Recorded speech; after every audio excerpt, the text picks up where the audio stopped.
soit un circuit suivant et on voudrait calculer les courants dans les branches. Alors là, il y a deux méthodes. On peut utiliser les courants de maille, donc on peut écrire trois équations à trois inconnus et on le résout par la méthode des déterminants. C'est-à-dire on peut écrire première équation, I1, I2 et I3, soit ces trois courants qu'on va appeler I1, I2, I3, mais dans l'autre méthode, je vais les appeler autrement. Donc on peut écrire que V, c'est égal à Z1 plus Z2 plus Z3 plus Z4 multiplié par I1 moins Z2 I2 moins Z3 I3. Et ici on a 0, c'est égal à Z2 plus Z5 plus Z6 I2,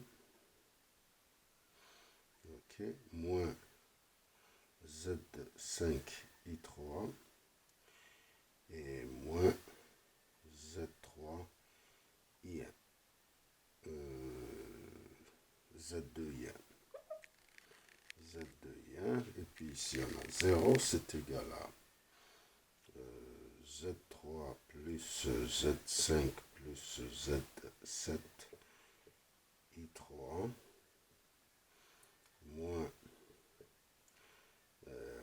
Z5 I2 et moins Z3 I1. Voilà, on a trois équations, trois inconnues, et on utilise la méthode des déterminants pour calculer les courants. Ou bien, l'autre méthode, c'est de transformer cette étoile qui est là en triangle. Là, je transforme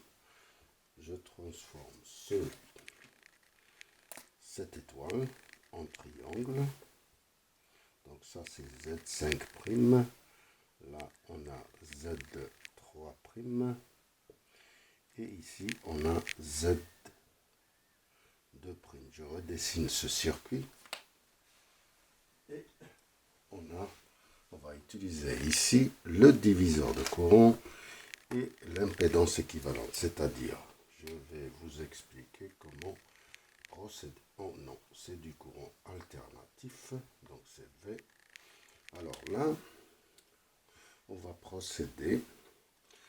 D'abord, on va essayer de calculer l'impédance équivalente de ce circuit, c'est-à-dire, on va commencer par calculer Z équivalente de ce circuit. Une fois l'étoile est transformée en triangle, on a ici Z3' et Z6 en parallèle, Z2' et Z7 en parallèle, C4, C2 sont en série, puis en parallèle avec ça, donc on peut procéder de cette façon. On calcule Z équivalente, après on calcule I1, I1 c'est V sur Z équivalente. Après, on peut utiliser par le diviseur de courant I5', par le diviseur de courant, donc en fonction de ce courant. Donc on peut appeler ça par exemple, ça on l'a appelé Z3 secondes, l'impédance équivalente de C4, Z3 secondes. Donc on peut calculer le courant I5', c'est Z3 secondes sur Z3 secondes plus Z5' multiplié par I1. Et puis une fois qu'on a I5', on peut calculer I5 secondes. C'est I1 moins I5'. Une fois qu'on a I5 secondes, on peut calculer I3', I6 par le diviseur de courant toujours, I3' et I6, par exemple, ici ça va être Z3' sur Z6 plus Z3' multiplié par est 5 secondes. Et puis I3', c'est I5 secondes moins I6. C'est-à-dire que I3', ça va être I5 secondes moins I6. Une fois qu'on a calculé, on peut aussi calculer I2' et I7 par le diviseur de courant. I7 c'est Z2' sur Z2' plus Z7 multiplié par I5 secondes. Une fois qu'on a I7, on peut calculer I2'. I2' c'est I5 secondes moins I7. Une fois qu'on a I2', I7, I3', I6, I5', on peut calculer les courants qu'on cherche dans les branches, c'est-à-dire on peut calculer I2. I2 c'est la somme de I5' plus I3'. I3 c'est I5' plus I2', c'est bien ça. I2 c'est I3 c'est I5' plus I2'. Et puis I5, ça va être I2 moins I3. Voilà. Voilà la procédure. Donc, je vais commencer les calculs. Donc, je vous donne les valeurs des impédances. Je vais commencer à calculer. Ça va être un peu long, je vois. Donc, Z équivalent. Donc, il faut d'abord faire la transformation. Donc, je vais vous donner les valeurs des impédances. Z1, c'est 3 plus 3J. Z2, c'est 10 moins J10. Z3, c'est 5 plus J5. Z4, c'est 4 plus J2. Z5, c'est 4 plus J2. C'est ça. Et puis Z6, c'est 2 moins J4. Z7, c'est 4 plus J3. Alors, on va calculer l'impédance équivalente. Comme je l'ai dit, d'abord les transformations. Z5', c'est égal à Z2 multiplié par Z5 plus Z5, Z3 plus Z3, Z2 sur Z5. Z2', c'est Z2, Z5 plus Z5, Z3 plus Z3, Z2 sur Z2. Alors, Z3',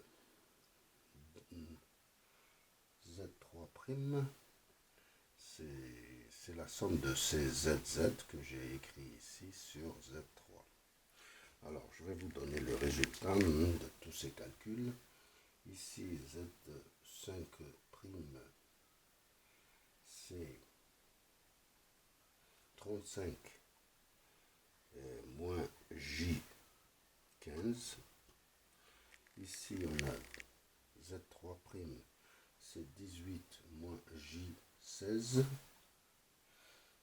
Et puis Z2', c'est 8 plus J9. Voilà. En nombre, bien sûr. Vous pouvez vérifier les calculs. Ici, sans impédance. Donc, on peut procéder, on peut transformer ces impédances en forme polaire. Si on a des multiplications, c'est la meilleure forme. Donc, on va procéder maintenant au calcul de l'impédance équivalente. Alors, l'impédance équivalente, c'est, on va commencer Z équivalente. D'abord, on a, première étape, c'est Z3' qui est en parallèle avec Z6.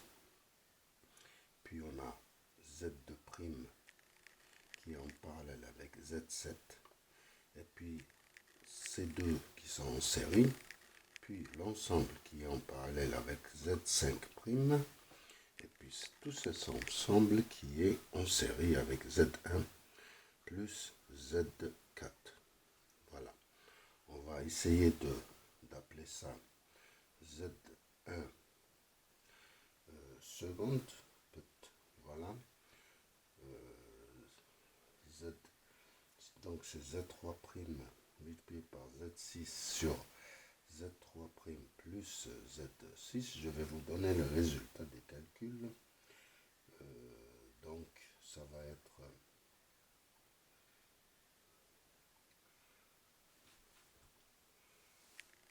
c'est 1,907 moins J 3,3. Ça c'est, ou bien en forme polaire, c'est 3,8 et moins 60 degrés.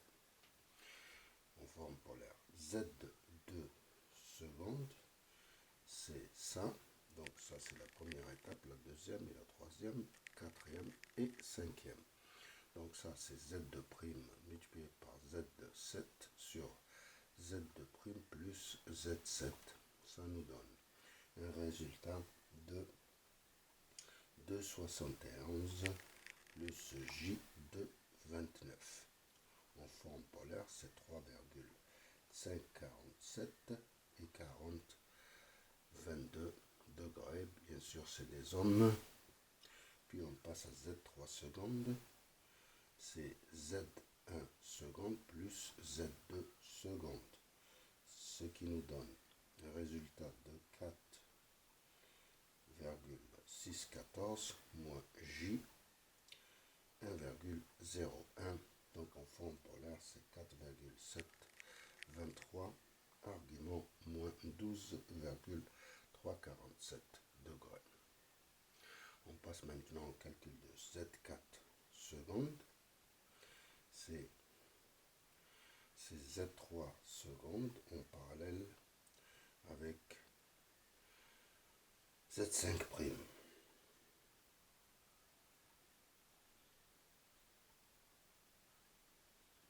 Donc, ça nous donne un résultat. Je vous donne le résultat. Vous pouvez essayer de le faire vous-même. 4,1 moins J 0,986 en ohms en forme polaire. Je ne sais pas si j'ai calculé ça. En forme polaire.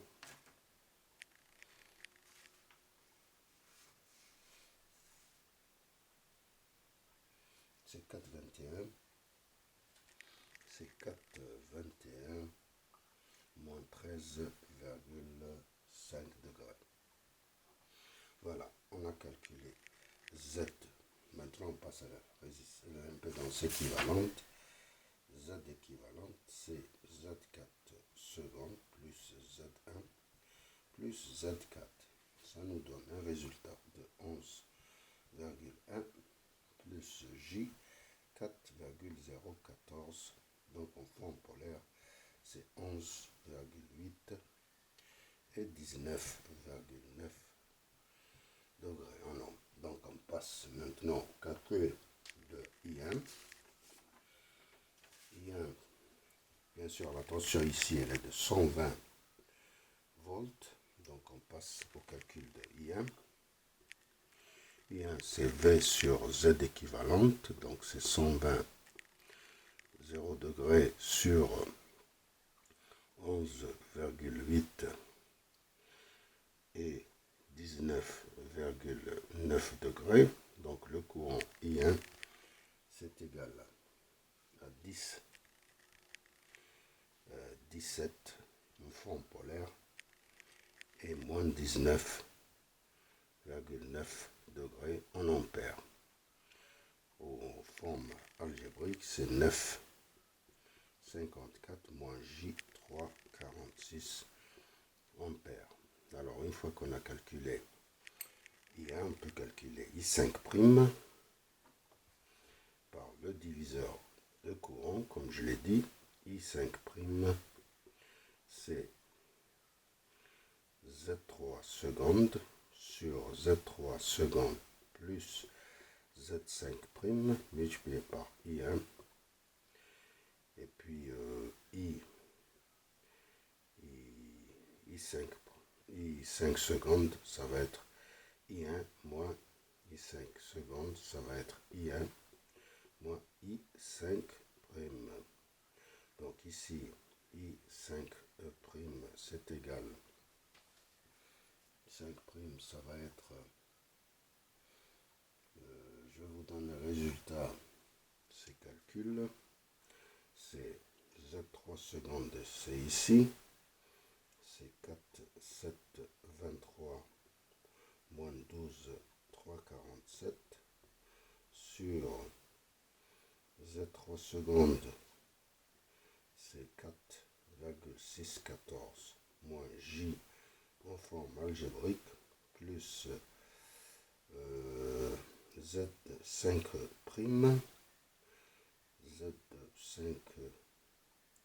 Z5' qu'on a calculé, Z5',